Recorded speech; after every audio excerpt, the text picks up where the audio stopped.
Shabbat Shalom, Nicole. Shabbat Shalom, Laka. Toda Yah for allowing us to see another Shabbat day. Prayfully, we'll see many, many more.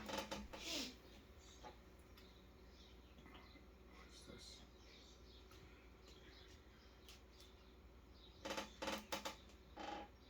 Can you read the psalm for us today? Yes. Bang. Tehillim, Zadeh Beit Wal, Hallelujah. Hallelujah. It is a good thing to give thanks unto Yahweh, and to sing praises unto thy name, O Most High, to show forth thy loving kindness in the morning, and thy faithfulness every night. Upon an instrument of 10 strings, and upon the psaltery, upon the harp with a solemn sound. For thou, Yahweh, hast made me glad through thy work. I will triumph in the works of thy hands.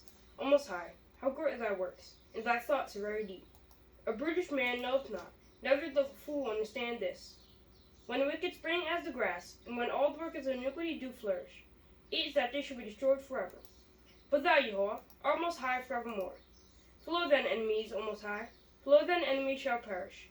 All the workers of iniquity shall be scattered, but mine horn shall exalt like the horn of a unicorn. I shall be anointed with fresh oil.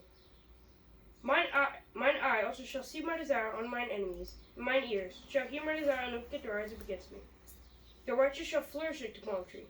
He shall grow like a cedar in Lebanon. Those that be planted in the house of Yahweh shall flourish in the courts of Elohim. They shall still bring forth fruit in old age. They shall be fat and flourishing. To show that Yahweh is upright. He is my rock, and there is no righteousness in him. Hallelujah. Hallelujah. What is the portion for today? It's called Bechad. Bechad.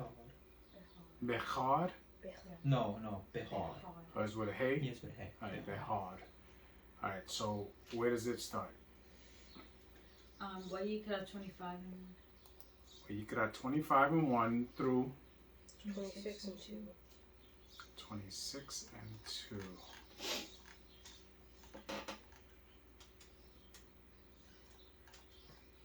Alright, what does Bechad mean? the mount. The mount. Yeah, because we know hard is mount, right? And the prefix be in this situation is talking about the mount, right? Or in the mount. In the mount. Because it's just like Bereshit. In the beginning. Okay? In the beginning. If it would have said hard, would have been the mount. Right? Okay, so now this is in the mount. Or more specifically, Mount Sinai, right? Okay. Who's reading first today? Today I am. You are. Yes. That's great. Let's go. Wayekra Kaf Hey wa Aleph Hallelujah. Hallelujah. Vadaber Yahovah Amoshe Behar Sinai Lemor Daber El Bnei Yisrael Ve'amar Ta Alehem Ki Habou El Haaretz Asher Ani Notain Lakem Wishabta Haaretz Shabbat Le Yahovah Sheish Shanim Titz Ra Shadka No Shad Keka? No. I don't know how to say that. They're individual sounds. Shadeka? Shadeka. Okay, Shadeka. Okay. No, Shadeka. Shadeka. Wishesh Shanim Titz Mor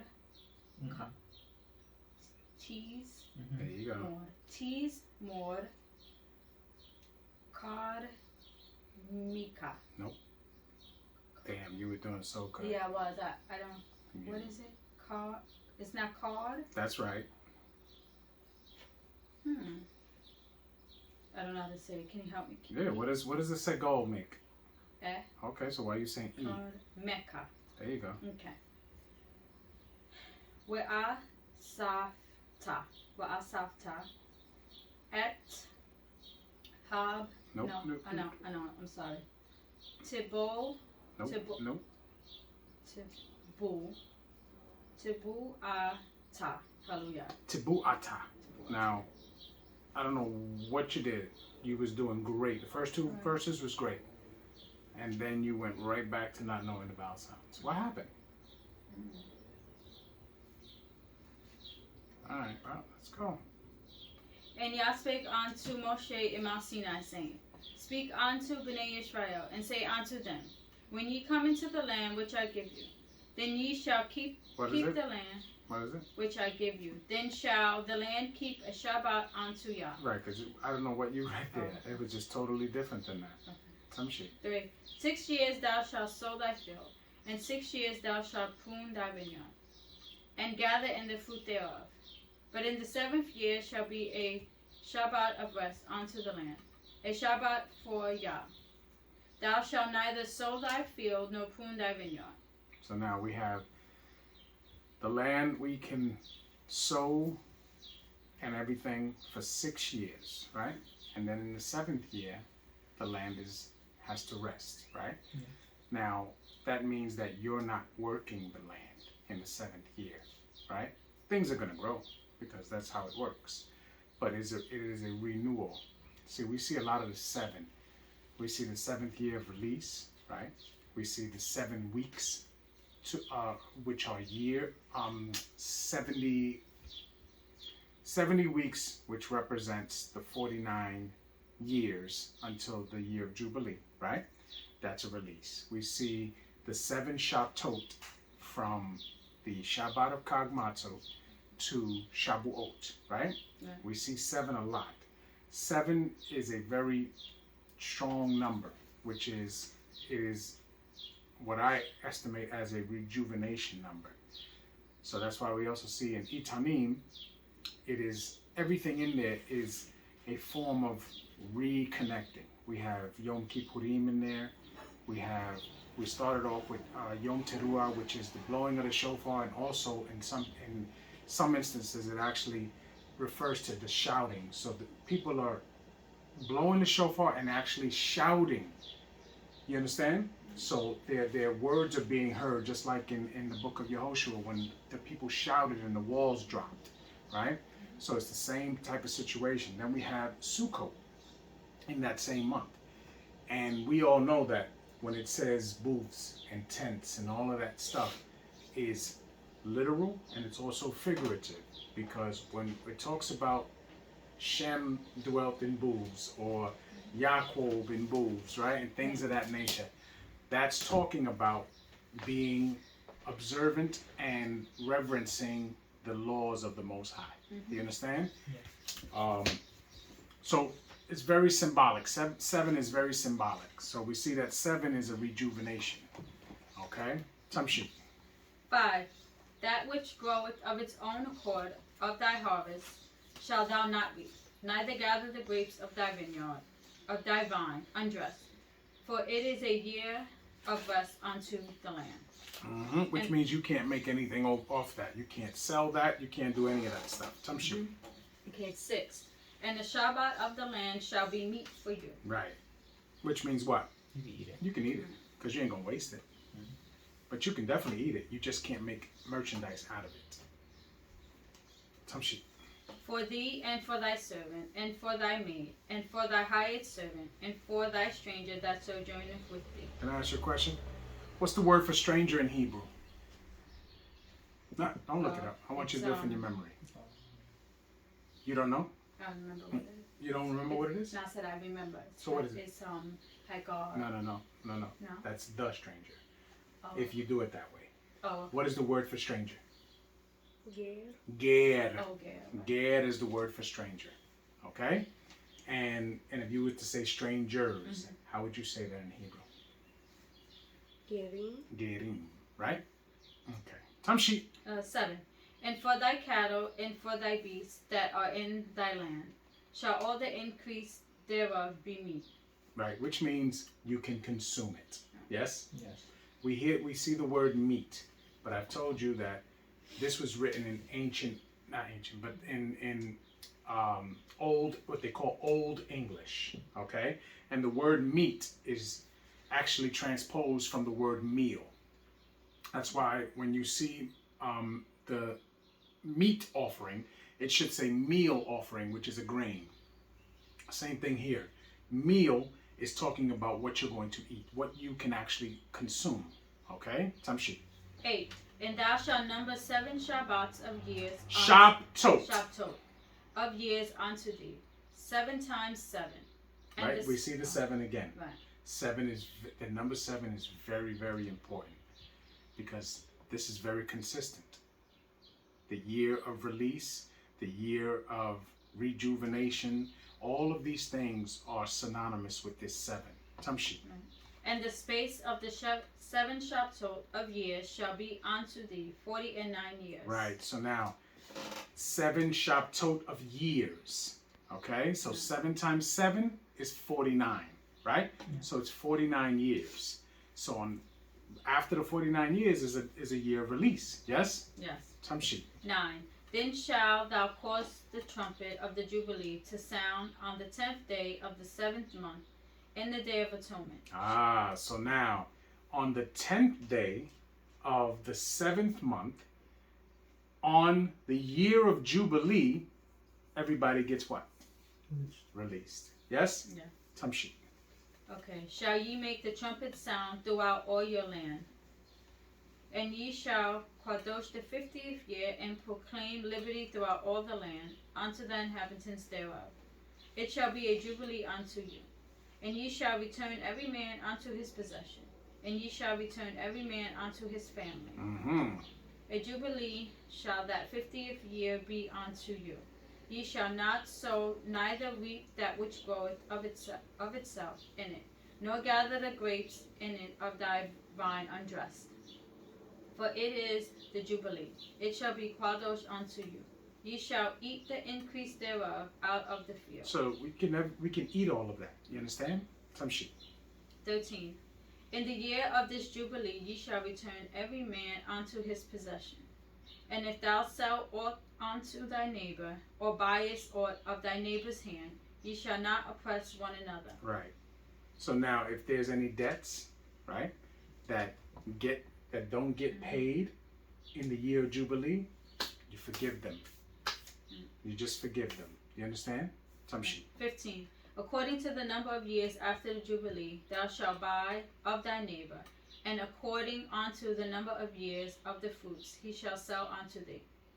According to the multitude of years thou shalt increase the price thereof, and according to the fewness of years shalt thou diminish the price of it. Which means when you're getting close to the year of Jubilee, you have to make your prices of things and how you sell things according to that situation. Mm-hmm. Do you understand?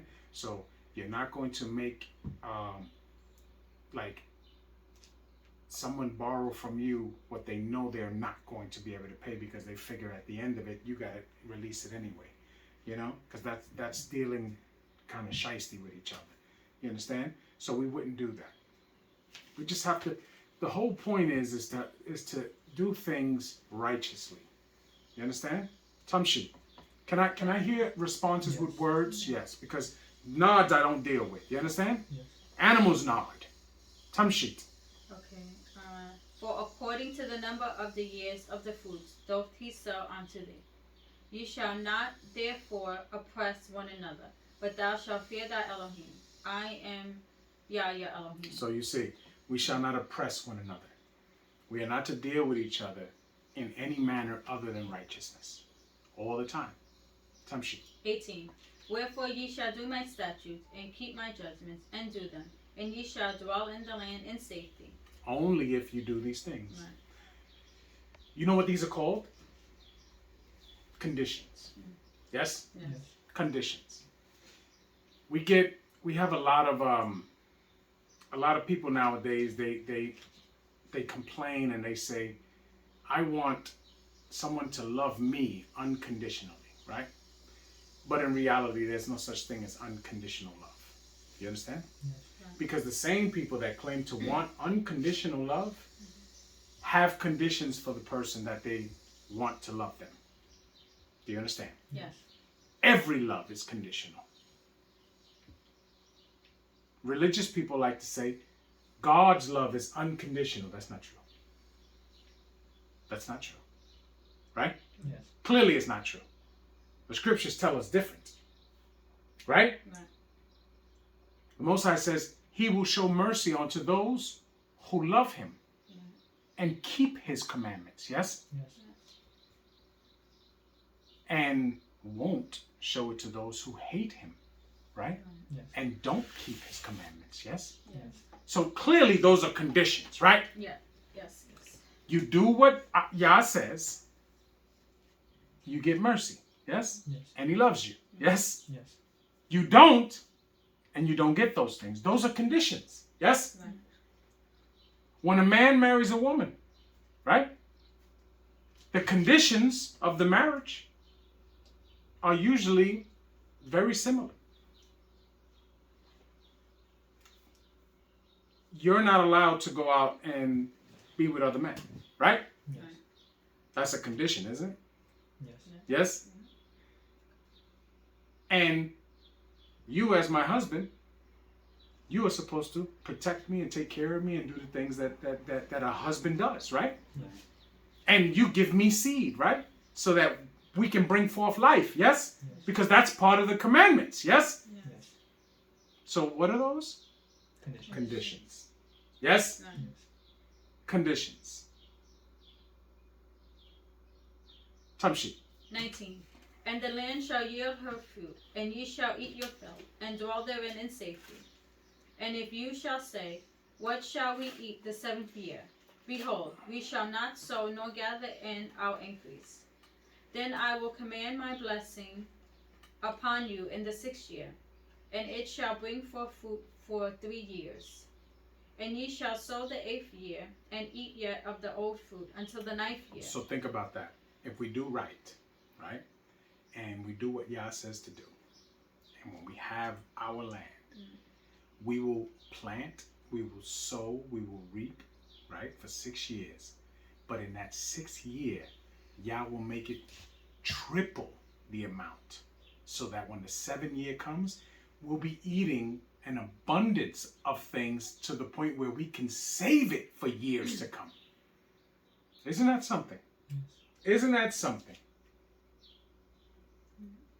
It seems the conditions that Yah has put forth for us benefit us so much more than we could even imagine. Mm-hmm. But yet we choose not to follow the conditions for the most part. Right? Yes. We choose not to. Tamshi. Okay, until her fruits come in, ye shall eat the old store. Eat of the old store. 23. The land shall not be sold forever, for the land is mine. For ye are strangers and sojourners with me. Right. So now the land that Yah gave us, we can't sell that to another nation. That's not how it works. Mm-hmm. Because the land doesn't really belong to us. Yah gave it to us, but it still belongs to Yah. Yah can give, like as we see, if we don't do right, Yah can evict us out of the land, yes? Yes. Because that's why we're here. Tamshi. 24. And in all the land of your possessions ye shall grant a redemption for the land. Mm-hmm. If thy brother be waxen poor, and have sold away some of his possession, and if any of his kin come to redeem it, then shall he redeem that which his brother sold. Right, see? But you, within tribe, you can sell pieces of your land if you need the money for a certain amount of time. But all they're actually doing is renting that land.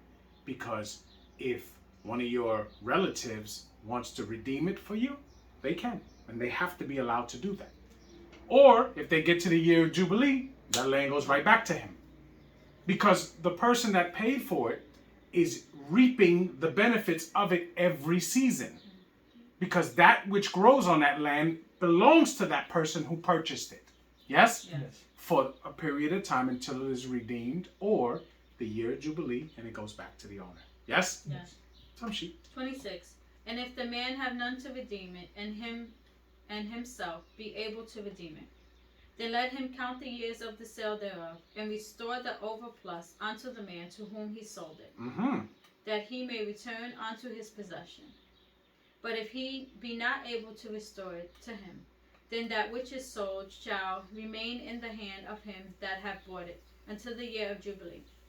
And in the Jubilee it shall go out, and he shall return unto his possession.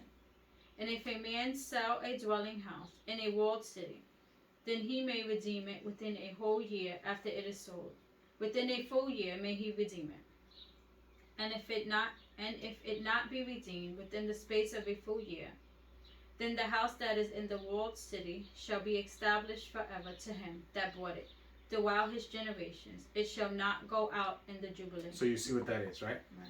So now, not the land, Right, the house. but a certain house. If a house is sold on someone, say someone from Yehuda, buys a house that is in the territory of Zevulun, right? Hypothetically. And you got 1 year to repurchase that back. If you do not repurchase it back, then guess what? Within that land of Zevulun, there's a house that belongs to someone in Yehuda. Yeah. Do you understand? Yeah. Nothing you can do about that. He's going to have his whatever Judite family is, they can live in that house. That land is not theirs, but that house is. Do you understand? Yes. Tamshi. 31. But the house of the villages which have no walls round about them shall be counted as the field of the country. They may be redeemed, and they shall go out in the Jubilee. Notwithstanding the cities of the Leviim, and the houses of the cities of their possessions, may the Leviim redeem at any time. So now that's different for the Levites. Because you know every territory of the tribes has a bunch of Levites there. They have to. Okay? Right. Because remember the day-to-day stuff? They're not going to Jerusalem for that. So if someone has to come, normal stuff, a woman gives birth, she waits her 40 days or her 80 days, she has to bring the offering, she's not bringing it to Jerusalem. Do you understand? Yeah. She's bringing it to the Levite of her town, of her city, where she lives. Tamshi. 33. And if a man purchase of the Leviim, then the house that was sold, and the city of the possession shall go out in the year of Jubilee. For the houses of the cities of the Leviim are their possession among Bnei Yisrael. But the field of the suburbs of their cities may not be sold, for it is their perpetual possession. Mm-hmm. So now the Leviim does get a possession. Do you understand? But they didn't get it from Yah. They got it from Bnei Yisrael. Okay? Because Bnei Yisrael inherited from Yah. But that direct inheritance of land didn't go to the Leviim. Because their inheritance is Yah. Do you understand? Yes. But they have to live somewhere. So Bnei Yisrael gives them pieces of their lands. Which makes sense. You understand? Yes. Tamshi. 35. And if thy brother be waxen poor and fallen in decay with thee, then thou shalt relieve him, yea, though he be a stranger or a sojourner, that he may live with thee. Take thou no usury of him, or increase, but fear thy Elohim, that thy brother may live with thee. Thou shalt not give him thy money upon usury, nor lend him thy victuals for increase. So you're not going to lend your brother some money and put interest on it. Like if you lend him 100, only require 100 back. That's all you're supposed to do. The nations, you can lend them 100 and tell them I want 150 back when you pay me. That's what they do here. That's what they do to us. You go anywhere. You go get a loan from a bank, they're going to put interest on that. You get a $20,000 loan. By the time you finish paying it off, depending on how long it takes you to pay it off, you be done paid $30,000 for a $20,000 loan. They're a bunch of thieves. But they can do that to us because we're not their nation. Us within our own nation, we are supposed to deal just weights and balances and righteousness. So if our brother needs $200, then we lend him $200. And when he gets the $200 back, he pays us back $200. We don't hound him for it. We don't do any of that. That's not how we're supposed to deal with each other. Tamshi. 38. I am Yah your Elohim, which brought ye forth out of the land of Mitzrayim, to give you the land of Canaan, and to be your Elohim. And if thy brother that dwelleth by thee be waxen poor, and be sold unto thee, thou shalt not compel him to serve as a bondservant. Now, we understand that there's a difference, right? Where do we find this law? On how to deal with a hired Shemot 21. Shemot 21. We get the law there on how to do it. They get to work for us for 6 years, right? In the 7th year, they go free, yes? Yes. But we don't send them without anything, right? We send them with what the work that they work there, we're gaining from that.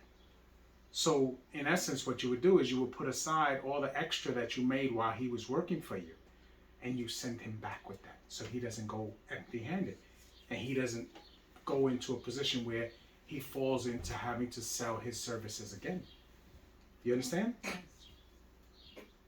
Also, we get the law if you give him a wife, right?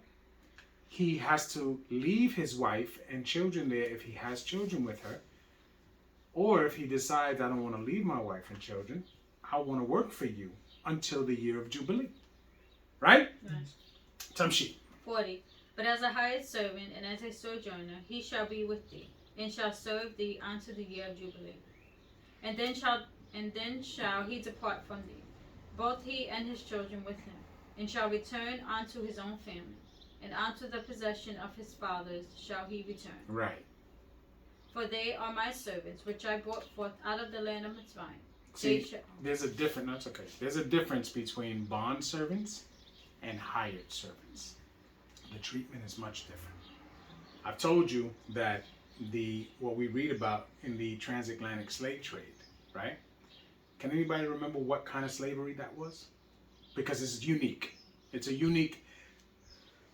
Slavery has always been around, but it's been a business decision, because the slaves in every other case were paid something, because the word slave makes you think that it wasn't both parties weren't like make a negotiation. That's different. The word slave is just a very broad word.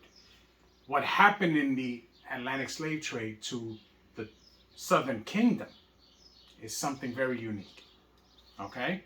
They were sold as bondmen and bondwomen. Can anybody tell me what kind of slavery that was? You all went to school recently, right? What kind of slavery that is called?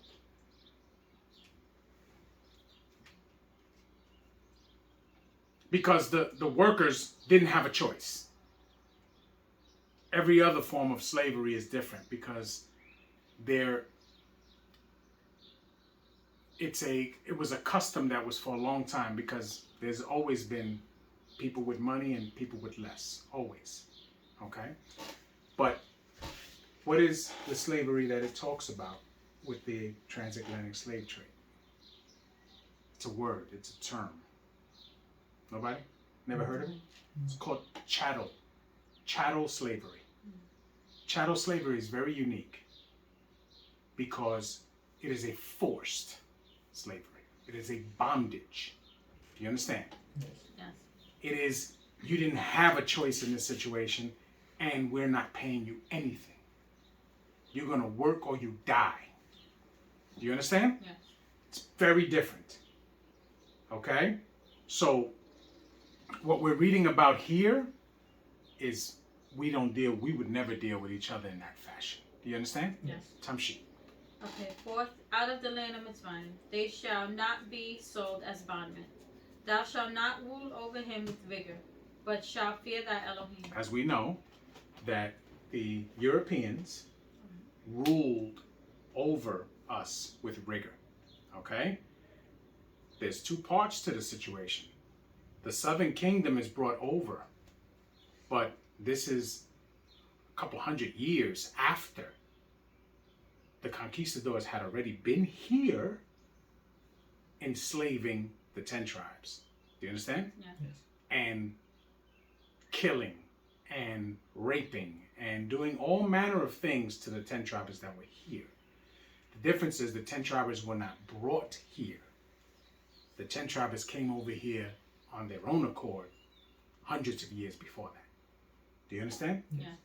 But they received the same type of punishment, because all of that in Devarim 28 is discussing both parts.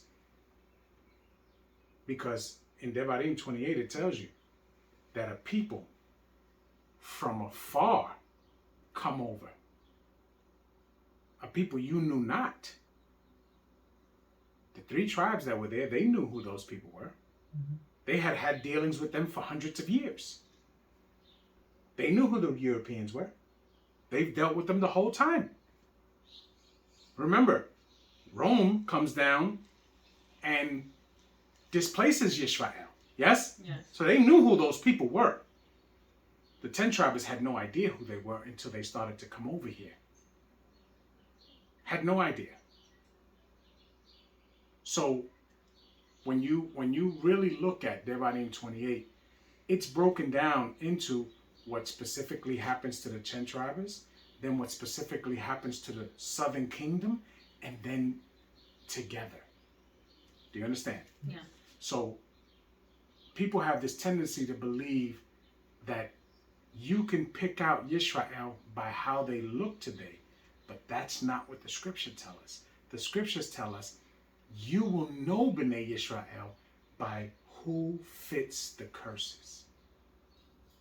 It's the only way we can know who descends from Yisrael. Who fits the curses? That's it. Tamshi. 44. Both thy bondmen and thy bondmaids, which thou shalt have, shall be of the heathen that are round about you. Now, what's the word for heathen in Hebrew? Anybody? Don't look it up. Don't look it up. The word for heathen. Same word for nations. What is it? Goyim. Let's go. That are round about you. Of them You shall should be ye buy. answering this. You should be answering these questions. Tamshi. Shall ye buy? Oh wait. Shall ye bondmen? What? No. Shall ye buy bondmen and bondmaids? 45. Moreover, of B'nai Israel, of the strangers that do sojourn among you, of them ye shall buy, and of their families that are with you, which they begot in your land, and they shall be your possessions. Okay. 46. And ye shall take See the them difference as between these bondmen and bondmaids that we get from the nations? Mm-hmm. We pay their people for them. Yes? Yes.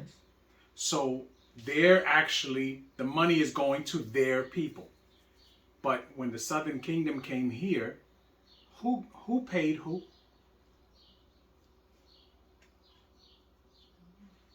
Who paid who for who? Clearly the southern kingdom didn't make the money off of them being sold. Yes? Yes. So who got paid? Oh, wasn't it the town that they like tried to hide in, and like they paid, and then like and they sold them to the Europeans? No. The Europeans that were here, right? The West Bank of Africa, the Atlantic slave trade was actually run by the Europeans and the Arabs. Okay? That's why the Arabs today, you have to always be circumspect for them because they were part of that situation. Okay? So they sold to the Europeans the southern kingdom, which the Europeans turned around and brought them to this side of the world. Okay? So clearly the southern kingdom didn't make money off of themselves because they would have never taken that deal. Do you understand? Yes. So they were sold among the Ishmaelites and the Europeans. And they were sent into this part of the world into chattel slavery, as we discussed. Okay? So the reuniting of B'nai Yisrael happened in the punishment. And we're still here today under the same curses. Yes? Yes. Tamshi. 46. And ye shall take them as an inheritance for your children after you, to inherit them for a possession. they shall be your bondmen forever. But over your brethren, Bnei Yisrael, ye shall not rule one over another with vigor. Mm-hmm. And if a sojourner or stranger wax rich by thee, and thy brother that dwelleth by him wax poor, and sell himself unto the stranger or sojourner by thee, or to the stock of the stranger's family, after that he is sold, he may be redeemed again. One of his brethren may redeem him. So now, do you see that even within Bnei Yisrael, there's other nations that are sojourning with them? Yes? Yes. Because we know that a mixed multitude did come out, yes? Yes. So clearly, and then they're picking up people along the way. And other nations are having children within Bnei Yisrael, are they not? Yes. Tamshi. 49. And as we know, the law says there's one law for Bnei Yisrael and the stranger that sojourneth with you, right? Yes. So they get to benefit off those laws too, as long as they have circumcised their boys and they keep Torah, right? Right. So they get to benefit too. Because as it says, I forgot where it is, but I think it's in Malachi, or in Hosea, or one of the two, where it says that or in Ecclesiastes, right? The duty of all men is to fear Yah and keep commandments, yes? Yes. Because it is the duty of all men. Right. Tamshi. 49. Either his uncle or his uncle's son may redeem him, or any that is nigh of kin unto him, of his family may redeem him, or if he be able, he may redeem himself. And he shall reckon with him that bought him from the year that he was sold to him. The word is bought. Oh, bought. Bought, because brought means to bring. Oh, okay. Bought means someone has purchased you. Tamshi. That he was sold to him unto the year of Jubilee. And the price of his sale shall be according unto the number of years. According to the time of an hired servant shall it be with him. If there be yet many years behind, according unto them, he shall give him the price of his redemption, out of the money that he was bought for. And if there remain but few years unto the year of Jubilee, then he shall count with him, and according unto his years shall he give him again the price of his redemption. And as a yearly hired servant shall be with him, and the other... Wait, let me read it over. And as a yearly hired servant shall he be with him, and the other shall not rule with rigor over him in thy sight. And if he be not redeemed in these years, then he shall go out in the year of Jubilee, both he and his children with him. So you see, the children that he has while he's in there, they go out with him too. Yes? Yes. Tamshi. 55. For unto me Bnei Yisrael are servants. They are my servants, whom I brought forth out of the land of Mitzrayim. I am Yah Elohim. Hallelujah. Hallelujah. All right, 26. We have how many verses in 26? 2. Just 2? All right, who's reading 26? I'll read it. Why didn't you do it? You're not reading it? You said you were going to read it. Oh, he did say he was going to read it? Remember we didn't walk, but it's alright. Let Kala read it. I'll read the Hebrew song. Of course. Okay. Wayekra Kaf Waw Aleph. Hallelujah. Hallelujah. Lo Ta'asu Lakem Elilim Wufesel Umatseba Lo Takwimu Lakem We'eben Maskit Lo Titnu Be'or Tzetkem Lehish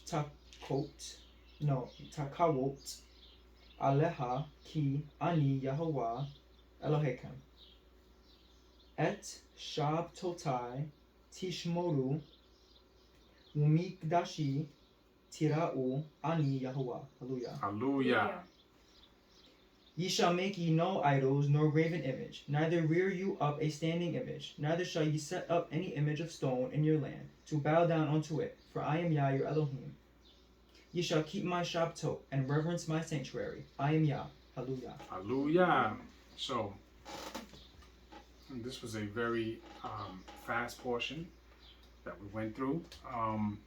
Does anybody have any questions? No? Are we sure? Yeah. All right, because don't ask me once the video goes off.